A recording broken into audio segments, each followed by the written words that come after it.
صدیوں پرانی بات ہے جب خلافت عباسیہ کا سنہری دور تھا۔ اس وقت بغداد میں دو قاضی اپنے فیصلوں کی بدولت شہرت پا رہے تھے۔ ان کے قصے زبان زدے عام تھے، مگر ان دونوں قاضیوں میں زمین آسمان کا فرق تھا۔ ایک قاضی اپنی عقل و دانش اور انصاف پسندی کے لیے مشہور تھا۔ لوگ کہتے تھے کہ وہ حقیقت کو پردوں کے پیچھے سے بھی دیکھ لیتا اور کبھی کسی کے دباؤ یا خوف کو خاطر میں نہ لاتا، جبکہ دوسرا قاضی ظلم و ناانصافی کے لیے بدنام تھا۔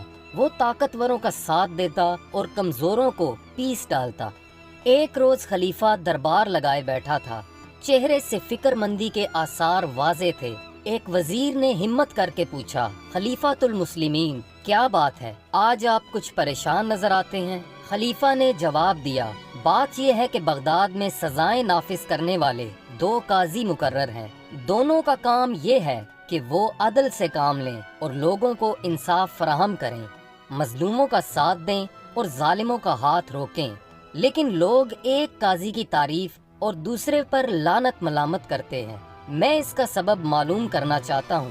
میں جاننا چاہتا ہوں کہ وہ کون سی خوبیاں ہیں جن کی بنا پر ایک قاضی امن و انصاف قائم کرتا ہے، اور کون سی ایسی خامیاں ہیں جن کی وجہ سے سلطنت کا امن تباہ ہو جاتا ہے۔ خلیفہ نے وزیر کے ساتھ گفتگو میں یہ فیصلہ کیا کہ وہ ایک عرب تاجر کا بھیس اپنا کر ان دونوں قاضیوں کی حقیقت معلوم کرے گا۔ چنانچہ ایک دن خلیفہ نے بھیس بدلا اور اپنے گھوڑے پر سوار ہو کر اس بستی کی طرف روانہ ہوا جہاں وہ قاضی رہتا تھا جسے لوگ ناپسند کرتے تھے۔ صبح سویرے خلیفہ قاضی کی حویلی میں پہنچا۔ کیونکہ بھیس بدل رکھا تھا تو کوئی بھی اسے پہچان نہ پایا۔ جب سورج طلوع ہوا تو لوگ وہاں آنا شروع ہو گئے۔ پھر حویلی لوگوں سے بھر گئی اور جب فوجدار بھی آ گئے تو قاضی کو اطلاع دی گئی۔ وہ اپنے گھر سے باہر آیا، جسم میں اکڑ اور تیوری چڑھی ہوئی تھی۔ تمام فوجدار دست بستہ کھڑے رہے۔ تھوڑی دیر بعد قاضی نے پوچھا، کیا کسی مجرم کو لائے ہو؟ جواب ملا، 3 نوجوان حاضر ہیں۔ قاضی نے جواب دیا، انہیں پیش کرو۔ یہ سن کر فوجدار 3 نوجوانوں کو گھسیٹتے ہوئے لائے۔ قاضی نے انہیں دیکھا تو غصے سے گرج کر بولا، میں تو انہیں ایک مدت سے ڈھونڈ رہا تھا۔ یہ سب مفسد اور فتنہ پھیلانے والے ہیں۔ برے کاموں میں بغداد بھر میں ان کی نظیر نہیں۔ ان کا تو سر اڑا دینا چاہیے۔ ان کا کام فقط یہ ہے کہ لوگوں کو گمراہ کریں۔ آج یہ میرے ہتھے چڑھے ہیں تو انہیں قرار واقعی سزا دوں گا۔ پھر قاضی نے حکم دیا کہ انہیں لٹا کر ان کے سر اور پاؤں دبا لو اور پھر انہیں 40 کوڑے لگائے جائیں۔ جب یہ سزا مکمل ہوئی تو قاضی نے حکم دیا کہ ان تینوں کو قید خانے میں ڈال دیا جائے۔ قاضی کی یہ کارروائی اپنے آخری مراحل میں تھی کہ بغداد کے 50 سے زیادہ عزت دار لوگ حویلی میں آئے۔ ان میں تاجر بھی تھے اور علماء بھی۔ ان سب نے ان نوجوانوں کی پاک بازی اور بے گناہی کی شہادت دی اور کہا کہ آپ کے فوجدار ان نوجوانوں کو غلط فہمی میں گرفتار کر لائے ہیں۔ یہ ہرگز مجرم نہیں، انہیں رہا کر دیا جائے۔ قاضی نے اپنی ڈھٹائی میں ان کی بات نہ مانی اور اپنے حکم پر قائم رہا اور کہنے لگا کہ لے جاؤ، ان تینوں کو قید خانے میں ڈال دو۔ اس کے بعد قاضی جس اکڑ سے تشریف لایا تھا اسی اکڑ سے واپس گھر کو لوٹ گیا۔ یہ سارا منظر دیکھ کر خلیفہ نہایت رنجیدہ ہوا اور اسے غصہ بھی آیا، لیکن صبر سے کام لیتے ہوئے واپس دربار کی طرف لوٹ گیا۔ اگلے روز خلیفہ اپنے گھوڑے پر سوار ہو کر اس بستی کی جانب روانہ ہوا جہاں عدل و انصاف کی وجہ سے مشہور ہونے والا قاضی رہتا تھا۔ طویل سفر کے بعد جب وہ شہر کے دروازے پر پہنچا تو اس نے ایک لنگڑا فقیر دیکھا جس کے بوسیدہ کپڑوں سے غربت اور تنگ دستی جھلک رہی تھی۔ خلیفہ کو اس کی حالت پر رحم آیا۔ وہ گھوڑے سے اترا اور اس فقیر کو کچھ سکے دیے۔ فقیر نے وہ سکے لے کر شکریہ ادا کیا اور اس کے لیے دعا کی۔ خلیفہ دوبارہ اپنے گھوڑے پر سوار ہونے لگا تو بھکاری نے خلیفہ کی چادر کو مضبوطی سے پکڑ لیا اور کہنے لگا، اے معزز شخص، آپ نے مجھ پر احسان کیا ہے تو برائے کرم اسے مکمل کریں۔ خلیفہ نے حیرت سے پوچھا، کیا تمہیں مزید پیسے چاہیے؟ اس پر فقیر نے کہا، اگر آپ مجھے اپنے گھوڑے پر بٹھا کر شہر کے بازار تک پہنچا دیں تو یہ آپ کا عظیم احسان ہوگا۔ خلیفہ کو اس بھکاری پر رحم آیا اور اس نے اسے اپنے گھوڑے پر بٹھا لیا۔ چلتے چلتے گھوڑا اب شہر کے بازار تک پہنچ چکا تھا۔ جہاں ہر طرف تاجر جمع تھے۔ بازار پہنچ کر خلیفہ نے اس سے کہا، ہم بازار پہنچ چکے، اب نیچے اتر جاؤ تاکہ میں اپنا سفر جاری رکھ سکوں۔ گھوڑے سے اترنے کی بجائے اس شخص نے حیرانی سے خلیفہ کی طرف دیکھا اور کہنے لگا، کیا میں اپنے گھوڑے سے اتر کر اسے تمہیں دے دوں؟ یہ ناممکن ہے۔ خلیفہ نے کہا، یہ تم کیا کہہ رہے ہو؟ یہ گھوڑا تو میرا ہے، کیا نیکی کا صلہ ایسے دیا جاتا ہے؟ چلو اب نیچے اترو۔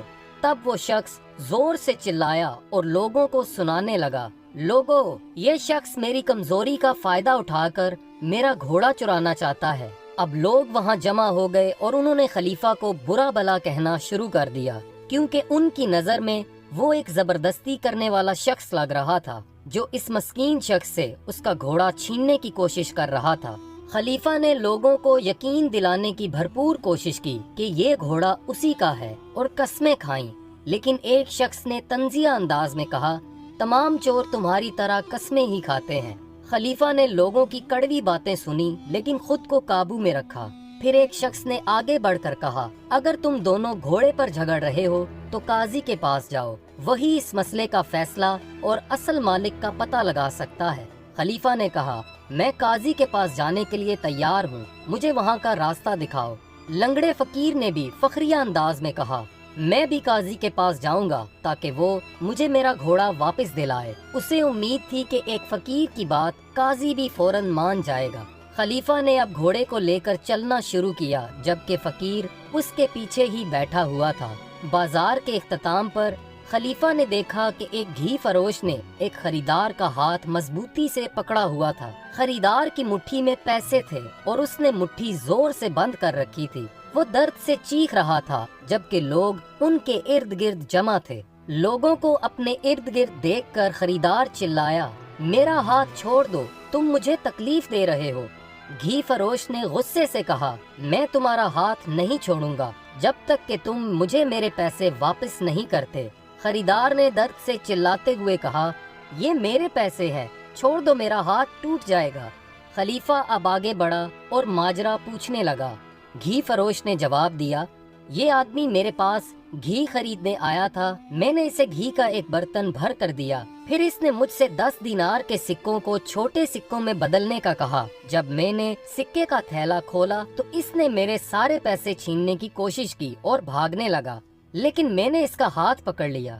یہ سن کر خریدار نے کہا، اے معزز شخص، اس کی باتوں پر یقین نہ کریں، بلکہ میں نے اپنے تھیلے سے پیسے نکالے تھے تاکہ اسے گھی کے بدلے رقم دے سکوں، لیکن اس نے میرے پیسے چرانے کی کوشش کی اور پھر میرا ہاتھ پکڑ لیا۔ تمام حاضرین ان کی باتیں سن کر حیران ہوئے اور ایک شخص نے کہا، ہم نہیں جانتے تم میں ظالم کون ہے اور مظلوم کون، بہتر ہے کہ تم دونوں قاضی ہارون کے پاس جاؤ تاکہ وہ اس معاملے کا فیصلہ کر سکے۔ خلیفہ نے کہا، ہم بھی قاضی کے پاس جا رہے ہیں، تم دونوں بھی ہمارے ساتھ چلو۔ اب وہ چاروں قاضی کے دربار کی طرف روانہ ہو گئے۔ جب وہ قاضی کے دربار کے صحن میں پہنچے تو وہاں اور لوگ بھی اپنی باری کا انتظار کر رہے تھے۔ خلیفہ نے وہاں ایک کسان اور ایک عالم کو دیکھا جو ایک لونڈی کے ساتھ کھڑے تھے، اور دونوں میں سے ہر ایک کا دعویٰ تھا کہ وہ لونڈی اس کی ہے اور اس نے اسے اپنی محنت کی کمائی سے خریدا ہے۔ خلیفہ نے حیرت سے سوچا، یہ 3 پیچیدہ مقدمات ہیں اور ہر ایک دوسرے سے زیادہ مشکل لگتا ہے۔ دیکھتے ہیں کہ قاضی ان کا کیا فیصلہ کرے گا، کیا وہ واقعی ان مقدمات میں انصاف فراہم کر پائے گا جیسا کہ اس کے عدل اور دانش کے چرچے ہیں۔ کچھ دیر بعد ایک خادم آیا، اس نے مصلی بچھایا اور اس پر رحل رکھ کر قرآن مجید رکھا۔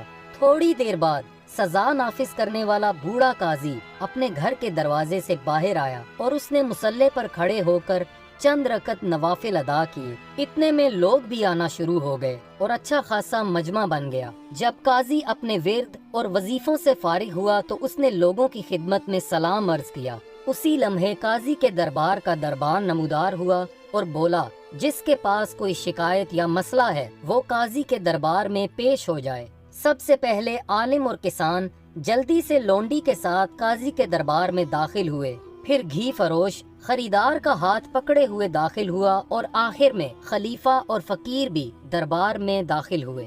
قاضی نے فوراً گھی فروش کی طرف حیرت سے دیکھا اور کہنے لگا، صاحب تم نے اس آدمی کا ہاتھ کیوں پکڑا ہوا ہے؟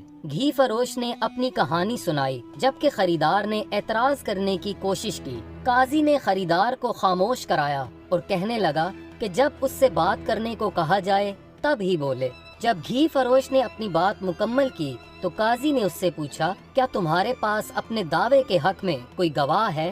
گھی فروش نے کہا، کیا یہ کافی نہیں کہ میں نے اسے چوری کرتے ہوئے خود پکڑا؟ اس کے بعد مجھے گواہ کی کیا ضرورت؟ پھر قاضی خریدار کی طرف متوجہ ہوا اور اس سے پوچھنے لگا، کیا تمہارے پاس اپنے دعوے کے حق میں کوئی گواہ ہے؟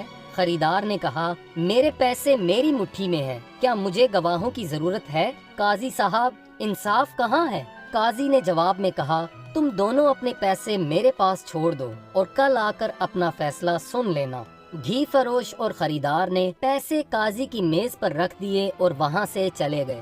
پھر قاضی نے عالم، کسان اور لونڈی کی طرف دیکھا اور کہنے لگا، اب آپ لوگ بولو، آپ کی کیا شکایت ہے؟ عالم کہنے لگا، یہ لونڈی میں نے اپنی کمائی سے تقریباً 1 سال پہلے خریدی تھی تاکہ میری اور میری بیوی کی خدمت کرے، لیکن آج یہ کسان آیا اور دعویٰ کیا کہ یہ لونڈی اس کی ہے اور کل ہی اس کے گھر سے بھاگ کر آئی ہے۔ قاضی نے عالم سے پوچھا، کیا تمہارے پاس کوئی دستاویز ہے جس سے ثابت ہو کہ تم نے یہ لونڈی غلاموں کے بازار سے خریدی تھی؟ عالم نے کہا، میں نے اسے غلاموں کے بازار سے نہیں بلکہ ایک راہگیر سے خریدا تھا اور اس نے مجھے کوئی دستاویز نہیں دی۔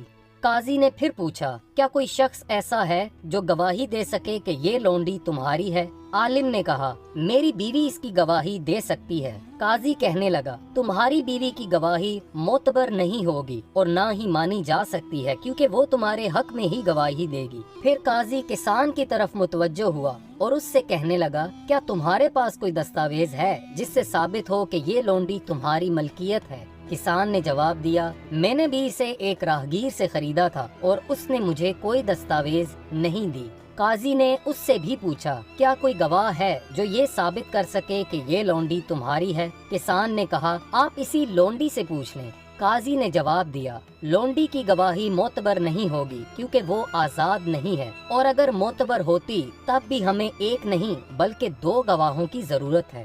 جب عالم یا کسان میں سے کوئی بھی گواہ لانے میں ناکام ہوا تو قاضی نے دونوں سے کہا، تم دونوں لونڈی کو یہاں چھوڑ جاؤ اور کل آنا تاکہ میں فیصلہ کر سکوں کہ اس کا اصل مالک کون ہے اور جھوٹا دعویٰ کس کا ہے۔ عالم اور کسان لونڈی کو چھوڑ کر وہاں سے چلے گئے۔ اس کے بعد قاضی نے خلیفہ اور لنگڑے بھکاری کی طرف دیکھا اور کہنے لگا، اور تم دونوں کا کیا مسئلہ ہے؟ خلیفہ نے اپنی کہانی سنائی کہ کیسے اس کی ملاقات بھکاری سے ہوئی اور اس نے اس پر مہربانی کی۔ پھر اس پر ترس کھا کر اس نے اسے اپنے گھوڑے پر سوار کیا، مگر بھکاری نے گھوڑے پر قبضہ جما لیا اور دعویٰ کیا کہ وہ اس کا گھوڑا ہے۔ جب خلیفہ نے اپنی بات ختم کی تو قاضی نے بھکاری سے کہا، اب تم بولو، تمہارے پاس اس کی بات کا کیا جواب ہے؟ بھکاری نے خلیفہ کی ساری باتوں کو جھوٹا قرار دیا اور الزام لگایا کہ یہ شخص اپنی طاقت کے بلبوتے پر مجھ سے میرا گھوڑا چھیننا چاہتا ہے۔ دونوں کی باتیں سن کر قاضی نے کہا، ٹھیک ہے، گھوڑا مجھے دے دو اور کل واپس آنا تاکہ میں اس مسئلے کا فیصلہ کر سکوں اور معلوم ہو سکے کہ گھوڑے کا اصل مالک کون ہے۔ اگلے دن یہ سب قاضی کے دربار میں حاضر ہوئے۔ قاضی نے گھی فروش سے کہا، اپنے پیسے لے کر واپس چلے جاؤ۔ پھر اس نے خریدار کی طرف اشارہ کر کے سپاہیوں سے کہا، اس دھوکے باز کو 30 کوڑے مارو اور اگر دوبارہ ایسی حرکت کرے تو اسے قید میں ڈال دینا۔ پھر قاضی نے عالم سے کہا، تم اپنی لونڈی لے کر گھر کو لوٹ جاؤ، اور کسان کی طرف اشارہ کر کے کہا، اس دھوکے باز کو 50 کوڑے مارو اور اگر دوبارہ ایسی حرکت کرے تو اسے بھی قید میں ڈال دینا۔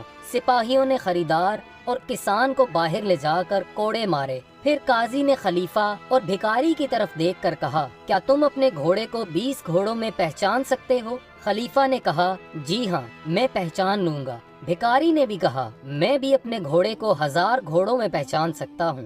قاضی اب اپنی جگہ سے اٹھا اور کہنے لگا، میرے ساتھ آؤ، اور وہ دونوں کو لے کر استبل کے دروازے پر پہنچا جہاں 20 سے زیادہ گھوڑے موجود تھے۔ قاضی نے بھکاری سے کہا، تم یہاں رکو اور جب میں بلاؤں گا تب ہی اندر آنا۔ قاضی نے خلیفہ کو استبل میں لے جا کر کہا، اندر جاؤ اور اپنے گھوڑے کو پہچانو۔ خلیفہ استبل میں داخل ہوا اور سیدھا اپنے گھوڑے کی طرف بڑھا اور کہا، یہ رہا میرا گھوڑا قاضی صاحب۔ قاضی نے اب خلیفہ کو باہر انتظار کرنے کو کہا، پھر بھکاری کو اندر بلایا اور کہا، اندر جاؤ اور اپنے گھوڑے کو پہچانو۔ بھکاری بھی سیدھا اسی گھوڑے کے پاس گیا اور کہنے لگا، یہ رہا میرا گھوڑا قاضی صاحب، میں نے کہا تھا میں اسے ہزاروں گھوڑوں میں پہچان سکتا ہوں۔ قاضی نے اطمینان سے مسکرا کر خلیفہ سے کہا، تم اپنا گھوڑا لے جاؤ تاجر۔ پھر اس نے سپاہیوں سے کہا، اس جھوٹے کو 40 کوڑے مارو اور اگر دوبارہ ایسی حرکت کرے تو اسے بھی قید میں ڈال دینا۔ خلیفہ نے حیرانی سے قاضی سے پوچھا، اے قاضی، تم نے کیسے پہچانا کہ گھوڑا میرا ہے؟ قاضی نے کہا، یہ تجربے اور مشاہدے کی طاقت کا کمال ہے۔ خلیفہ نے پوچھا، وہ کیسے قاضی صاحب؟ اس نے جواب دیا، جب تم استبل میں داخل ہوئے تو گھوڑا تمہاری طرف دیکھ کر ہنہنایا اور اپنی گردن کو تمہاری طرف جھکایا، یعنی خوشی کا اظہار کیا۔ لیکن جب بھکاری گھوڑے کے قریب گیا تو گھوڑا پھنکارنے لگا اور اس سے نفرت کا اظہار کیا۔ اس سے ظاہر ہوا کہ تم گھوڑے کے اصل مالک ہو۔ پھر خلیفہ نے پوچھا، آپ کو کیسے معلوم ہوا کہ گھی فروش پیسوں کا اصل مالک ہے نہ کہ خریدار؟ قاضی نے جواب دیا، میں نے رات کو ایک گلاس پانی میں وہ سکے ڈال دیے اور صبح دیکھا کہ پانی کی سطح پر گھی کی تہ جم چکی ہے۔ کیونکہ گھی فروش کا کام چکنائی سے ہوتا ہے، اس لیے اس کے ہاتھوں سے سکوں پر گھی لگا ہوا تھا۔ اس سے یہ ثابت ہوا کہ سکوں کا اصل مالک وہ گھی فروش ہی تھا۔ خلیفہ کی حیرانی مزید بڑھ گئی۔ پھر اس نے پوچھا، آپ نے کیسے پہچانا کہ عالم ہی لونڈی کا اصل مالک ہے، کسان نہیں؟ قاضی نے جواب دیا، اس میں بھی تجربہ اور مشاہدے کا کمال ہے۔ میں نے صبح لونڈی کو بلایا اور اس سے کہا، میرے لیے دوات بھرو۔ میں نے اپنی بیوی سے کہا کہ دور سے اس کا کام دیکھے۔ لونڈی نے دوات کو دھویا اور پھر اسے خشک کیا اور مہارت سے اس میں روشنائی بھر دی۔ اس نے ایک قطرہ بھی زمین پر گرنے نہیں دیا۔ اس سے مجھے اندازہ ہوا کہ وہ اس کام میں ماہر ہے اور یقیناً عالم کے ساتھ رہتی ہے۔ خلیفہ نے خوشی سے مسکراتے ہوئے کہا، ہاں، آپ ہی ہو جو اپنی فہم و فراست، تجربے اور عمدہ مشاہدے کو استعمال کرتے ہوئے لوگوں کے درمیان انصاف قائم کرتے ہو۔ قاضی نے عاجزی سے جواب دیا، میرا کیا کمال صاحب، یہ اللہ کی توفیق ہے۔ اس پر خلیفہ نے اپنی اصل شناخت ظاہر کی اور کہا، میں اس ملک کا خلیفہ ہوں۔ تمہارے انصاف، ذہانت اور حکمت کی بہت شہرت سنی تھی، اس لیے میں خود آ کر مشاہدہ کرنا چاہتا تھا۔ جو کچھ میں نے سنا تھا اس سے کہیں زیادہ پایا۔ اب جو چاہو مانگو، میں وہ تمہیں عطا کروں گا۔ قاضی نے جواب میں کہا، اے خلیفۃ المسلمین، انصاف کا قیام ہی میرا اصل انعام ہے۔ یہ سن کر خلیفہ نے دوسرے قاضی پر لعنت بھیجتے ہوئے کہا، افسوس، اس ملعون نے 3 بے گناہ نوجوانوں پر ظلم کیا اور انہیں قید میں ڈال دیا۔